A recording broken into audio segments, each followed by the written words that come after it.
भूपेंद्र सिंह हुड्डा जो है कांग्रेस के लिए जाटों की बात कर रहे हैं।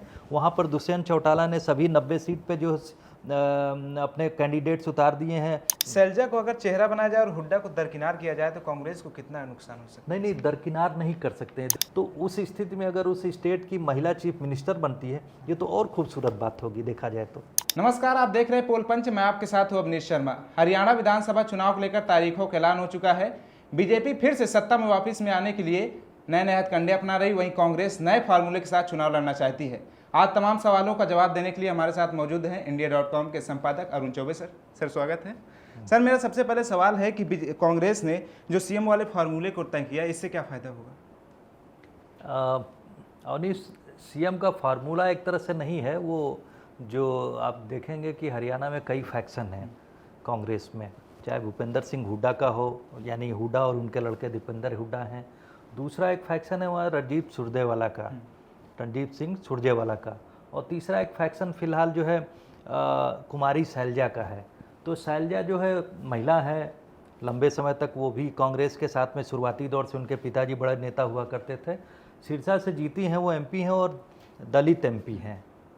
तो उनका भी एक क्लेम बनता है। और दलित और जाट दो प्रमुख वोट हैं। जाट वोट तकरीबन 28% हरियाणा की राजनीति में है और हुड्डा साहब उसके बड़े शीर्ष के नेता हैं। उन्होंने सभी जाटों को एक तरह से अपने साथ में एक किया है।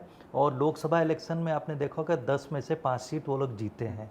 तो कांग्रेस का जो पूरा का पूरा जो कॉन्फिडेंस है इस जीत के साथ बना हुआ है और उस स्ट्रेटजी के साथ, कॉन्फिडेंस के साथ बना हुआ है, जिसके तहत इन लोगों ने लोकसभा में जो है बीजेपी को 5 सीट पे ही सीमित कर दिया। दूसरी बात आती है कि फार्मूले की बात, तो पहले ये लग रहा था कि हुड्डा साहब ही जो है चीफ मिनिस्टर बनेंगे, क्योंकि जिस तरह से वो जाटों के साथ में 36 बिरादरी की बात कर रहे थे। 36 बिरादरी वहाँ बहुत महत्वपूर्ण एक पोल प्लैंक है। जब आप एक वोट बैंक की बात नहीं करते, 36 बिरादरी में जाट लोग प्रमुख हैं। उसके साथ में जो ओबीसी है, दलित है, इवन मुस्लिम भी वहाँ पर हैं जो 5%, वो भी उसमें काउंट हो जाते हैं। ब्राह्मण, बनिया, राजपूत, सब उनको काउंट किया जाता है। तो दीपेंद्र सिंह हुड्डा जो है उनके लड़के हैं, जो कि इस समय जो है वहीं से वहाँ पर एमपी भी हैं। तो जो भूपेंद्र सिंह हुड्डा हैं, भूपेंद्र सिंह हुड्डा चूँकि सबसे सीनियर मोस्ट लीडर हैं, तो उनकी एक तरह से दावेदारी बनती है। लेकिन कुछ इस तरह से फैक्शंस को कमज़ोर किया जाए और एक सेंट्रल लीडरशिप का डिसीजन ही हावी रहे, इस वजह से जो है वहाँ के जो चुनाव के, वहाँ के जो प्रदेश के प्रभारी हैं, उन्होंने अभी एक स्टेटमेंट दिया कि साहब जो भी जीतने के बाद में जो भी यहाँ पर एमपी है वो भी क्लेम कर सकता है कि वो चीफ मिनिस्टर बने। तो वो क्लेम कर सकता है, लेकिन तभी क्लेम कर सकता है जबकि न्यूली इलेक्टेड जो एमएलएज होंगे उसमें उनका संख्या बल हो, यानी उनका जो है वो जो जीते हुए एमएलएज हैं उनको फेवर करें। तो वो एक तरह से देखा जाए तो उन्होंने एक ओपन फील्ड कर दी है कि अगर जैसे कुमारी शैलजा को लेकर ये लोग डिस्करेज कर रहे थे, क्योंकि कुमारी शैलजा दलित वर्ग से आती हैं और महिला हैं, तो उनका एक प्रभावी जो है उन्होंने इच्छा जाहिर की थी कि मैं जो है एमएलए के रूप में चुनाव लड़ना चाहती हूँ। उसके साथ में जो है सुरजेवाला जो राज्यसभा में है वो, तो उनका भी वो एमपी होते हुए अगर उनको इलेक्टेड मेंबर्स बाद में सपोर्ट करेंगे तो उनका भी चांस बनता है। दीपेंद्र सिंह हुड्डा जो कि इस समय एमपी हैं, अभी जीते हैं, और उनको अपने पिताजी का समर्थन, अगर पिताजी नहीं बनते हैं तो बेटे बन सकते हैं। इस तरह से हुड्डा परिवार अपने परिवार के साथ में रखना चाहेगी कि हम ही, हमारे परिवार से ही कोई एक चीफ मिनिस्टर बने। तो इस तरह का जो पॉलिटिकल टसल चल रहा है वहाँ पर कांग्रेस की पार्टी में, लेकिन इस टसल के बावजूद भी जो डिफरेंट फैक्शंस है वो पार्टी के लिए काम कर रहे हैं। सबसे पॉजिटिव बात है कि सब लोगों ने मिल के पार्टी के हित में काम किया। उसी वजह से आप परिणाम देख रहे हैं कि बीजेपी को जो 5 सीटों की शिकस्त मिली, और उसके बाद में भी इस समय जो लोग कह रहे हैं कि अगर दलितों के लिए वो अपना अभियान चला रही है, उसके पहले हुड्डाज और सब लोगों ने मिलके जो एक जो 10 वर्ष का हिसाब मांगने वाली यात्रा निकाली थी बीजेपी के खिलाफ, तो उन सब से को देखा जाए तो पार्टी के हित में काम हो रहा है। लेकिन पार्टी जो है, ताकि ये लोग अभी चुनाव के परिणाम आने के पहले ही नुकसान न कर दें, इसलिए इन लोगों ने ओपन फील्ड कर दी है, ताकि जो है सब लोग अपने अपने जो इलेक्टेड एमएलएज होंगे उनको मैक्सिमम जिताने की कोशिश करेंगे, जो कि पार्टी हित में होगा। कांग्रेस अगर जाट को सीएम चेहरा बनाती तो बीजेपी को कितना नुकसान होगा, कांग्रेस को कितना फायदा होगा, क्योंकि 40 सीटों पर जाट का सीधा सीधा असर है। देखिए, जाटों का सीधा असर है, लेकिन जाट आप देखेंगे महाराष्ट्र कह रहा हूँ, माफ़ कीजिएगा, हरियाणा की राजनीति में जाट सबसे प्रभावी, जो मैंने अभी 36 बिरादरी की बात कही है, तो सबसे प्रभावी जो उसका लीड हुआ करता था जाटों के पास में हुआ करता था, जो कि चौधरी लाल यानी चौधरी देवीलाल के समय से चल रहा था। उसके बाद कई बार उनके लड़के जो है चीफ मिनिस्टर रहे। उसके बाद भूपेंद्र सिंह हुड्डा भी 4 बार जो है चीफ मिनिस्टर रहे, 2 बार चीफ मिनिस्टर रहे। तो इस तरीके से जाटों के साथ में ही हरियाणा की राजनीति चलती रही। लेकिन इस बार बीजेपी ने जो है 2014 में उस जाटों की गणित को गड़बड़ा दिया था। उन्होंने क्या किया कि जाटों के साथ में जो है जो बनिया वर्ग से, जो कि वहाँ पर मुश्किल से 5 या 6% है, जो खट्टर साहब बनिया वर्ग से आते थे, उनके साथ ओबीसीज को, ओबीसी वहाँ पर एक प्रभावी वोट बैंक है जाटों के अलावा, और उसके साथ में जो है दलित वोट बैंक, दलित 21% है, 30% के आसपास लोग कहते हैं कि ओबीसी वोट बैंक है।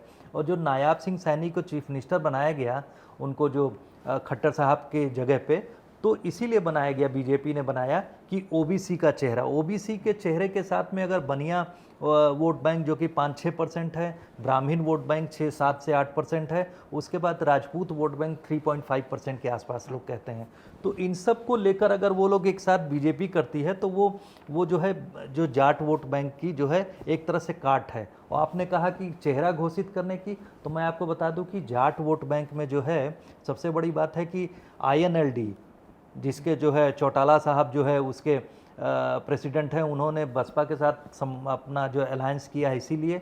और उसके साथ में जो उनके जो भतीजे, आप यूँ कहिए, जो दुष्यंत चौटाला हैं, दुष्यंत चौटाला की जेजेपी और दूसरी पार्टी के साथ उन्होंने जो आज़ाद समाज पार्टी, जो चंद्रशेखर आज़ाद की पार्टी के साथ में उन्होंने समझौता किया है। तो जाटों में कई फैक्शन है। भूपेंद्र सिंह हुड्डा जो है कांग्रेस के लिए जाटों की बात कर रहे हैं, वहाँ पर दुष्यंत चौटाला ने सभी 90 सीट पे जो अपने कैंडिडेट्स उतार दिए हैं, आज़ाद जो है समाज पार्टी के साथ में अलायंस करके, उसी के साथ में INLD और बहुजन समाजवादी पार्टी का अलायंस हुआ है।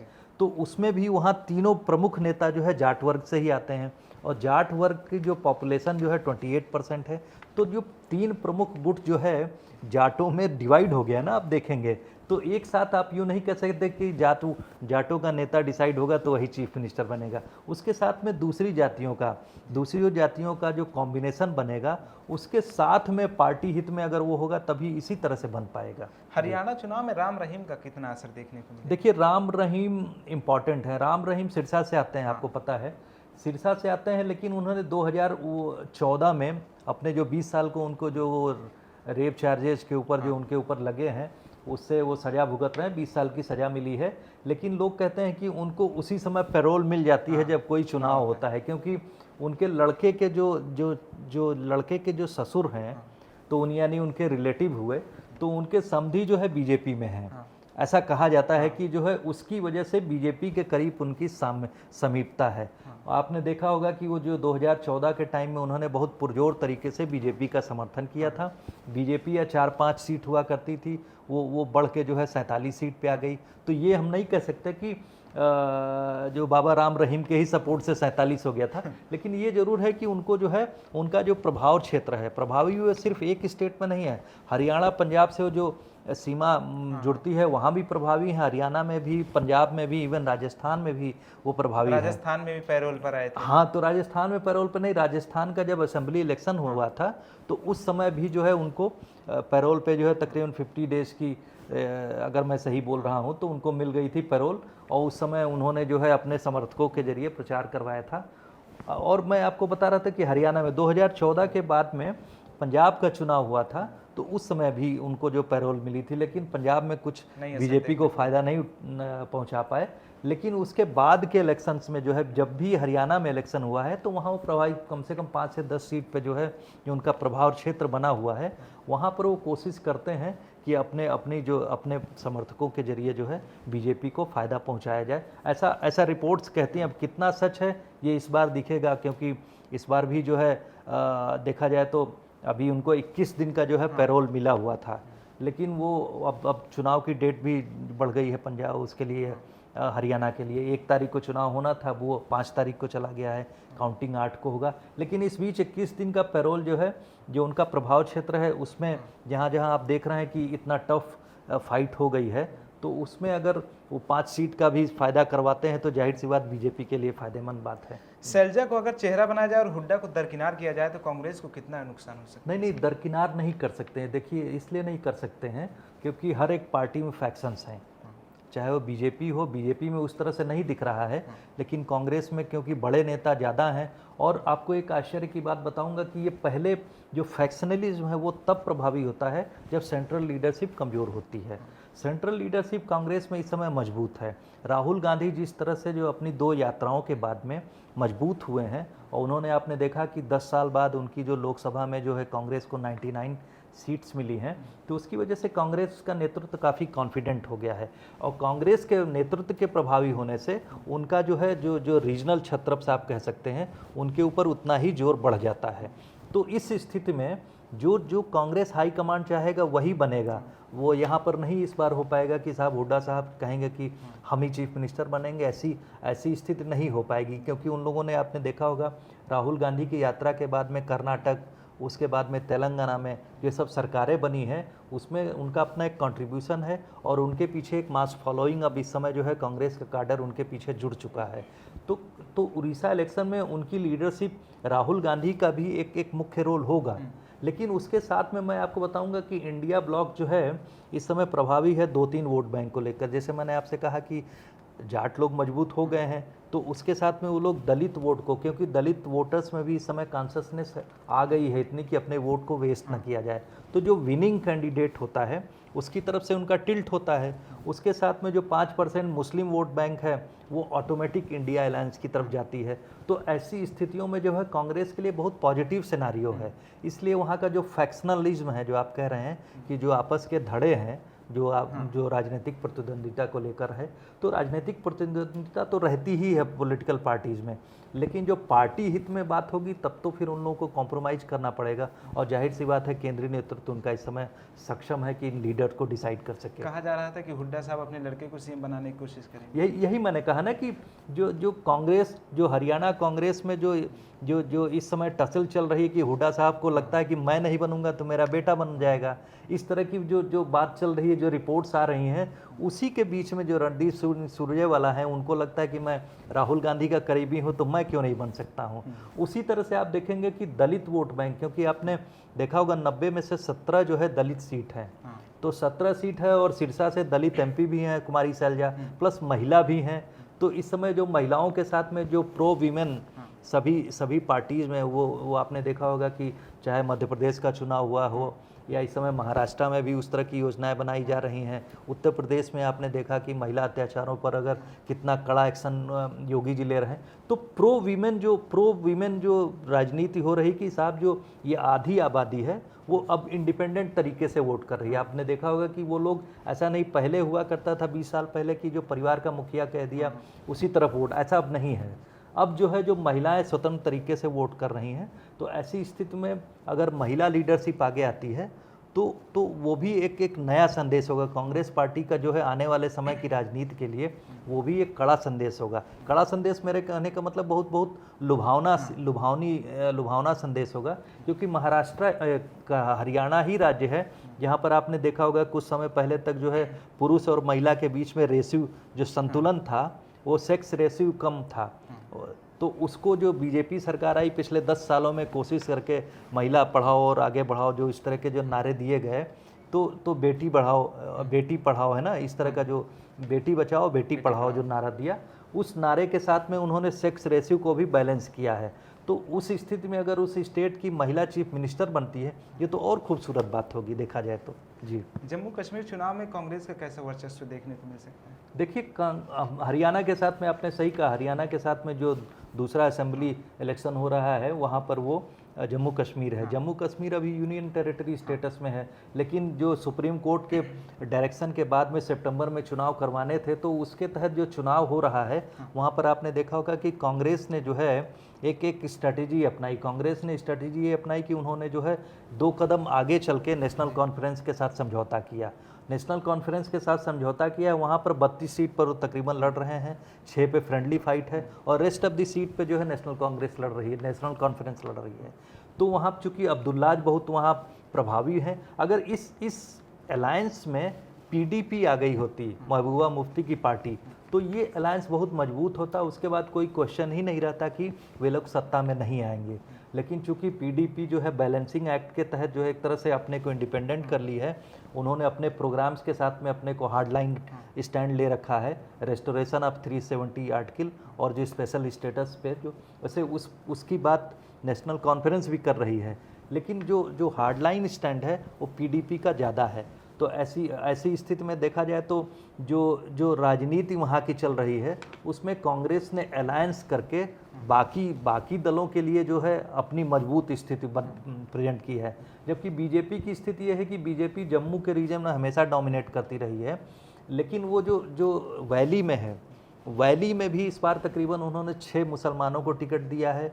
और वहाँ पर जिस तरह से जो इस दरमियान जो है प्रेसिडेंट रूल के गवर्नर शासन के दरमियान जो उन्होंने प्रो पीपुल एक्टिविटीज़ की है, पंचायत राज से के जरिए या फिर अर्बन इलेक्शन के जरिए जो है उन्होंने रिप्रेजेंटेटिव्स के जरिए जो वहाँ पर योजनाओं को पहुँचाया है, उसका पॉजिटिव असर दिखना चाहिए।